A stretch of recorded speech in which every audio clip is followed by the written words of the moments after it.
Yes, bwana mambo vipi? Bwana nimepata taarifa ya moja kati ya makomedian maarufu au tunaweza tukasema huyu ni content creator ambaye anajulikana kwa jina la Kingamuzi.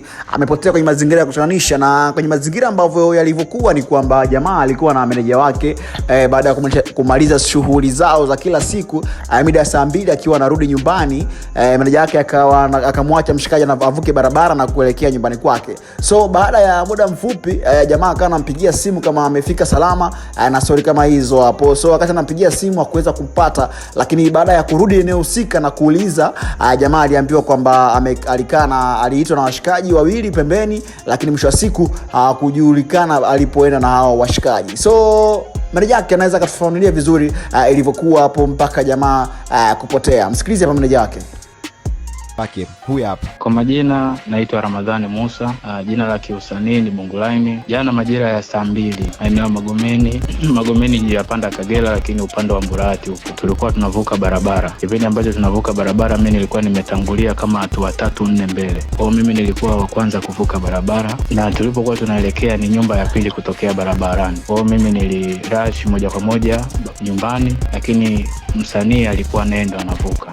Kwa kipindi ambacho anavuka hakufika nyumbani, na mara baada ya kuwa nimeona amedelay kufika nyumbani, ikabidi tena nitoka kuniulizia kama aidha alivuka au kama kuna kitu chochote ambacho kinaendelea nipate kujua. Baada ya kufika kwenye kituo cha bodaboda ambacho kipo karibu na ile nyumba, wakanipa maelekezo kwamba kuna wapita njia wawili walikuwa wanapita, lakini walipomuona msanii walimuita. Kwa hiyo walipokuwa wamemuita msanii, yeye msanii aliwafuata na akawa kama anapiga nao story, ambaye ni Kingamuzi. Kwa hiyo wale bodaboda hawakuendelea tena na yale yanayoendelea na wale watu waliokuwa wapo naye. Kwa hiyo story ya mwisho ni kwamba alionekana na watu wawili, vijana wawili, maeneo ya Mburati. Ilikuwa majira ya saa 2. Nikajaribu kumtafuta kuanzia majira ya saa 2 mpaka kufikia saa 7, nikawa bado sijampata. Nikafanikiwa kwenda kwenye kituo cha polisi ambacho kipo karibia na kituo cha Madoto, nadhani wanakiita. Baada ya kufika kule nikatoa taarifa, akaniambia nirudi baada ya masaa 24 endapo msanii wangu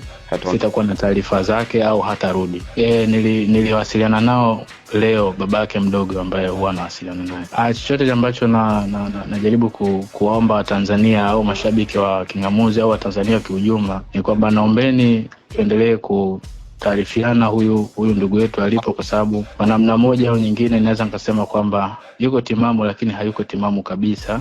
Kidogo ni disabled. Nikisema disabled ni wale watu ambao wanahitaji kupewa uangalifu wa juu, isipokuwa wakati kama hivyo tu mwingine inatokea kama dharura au mistake. Lakini niwaombe kwamba kwa yeyote atakayemuona au kwa yeyote ambaye yupo naye, naomba tuwasiliane kwa nambari hii, namba ya simu hii 0710 tena 48 mwisho 52. Jaribu kuwasiliana kwa namba hiyo ili niweze kumpata msanii wangu. Tangu jana majira ya saa 2 mpaka hivi sasa sijamuona na hajapatikana na hajarudi, na sio kawaida yake. So kwa yoyote ambaye labda atakuwa amepata taarifa yoyote au kusikia uwepo wa mshikaji wetu Kingamuzi, basi anaweza kuwasiliana na namba hiyo hapo ambayo ameitaja meneja wake. Lakini kusihi mpenzi mtazamaji, kama bado hujasubscribe, ni wakati wako sasa kuhakikisha kwamba unabonyeza kitufe ambacho kimeandikwa subscribe ili uwe mwanafamilia bora kabisa wa Alpas Media. Mimi ni Tony, sana zaidi kutoka kwa Tumema. Bye bye.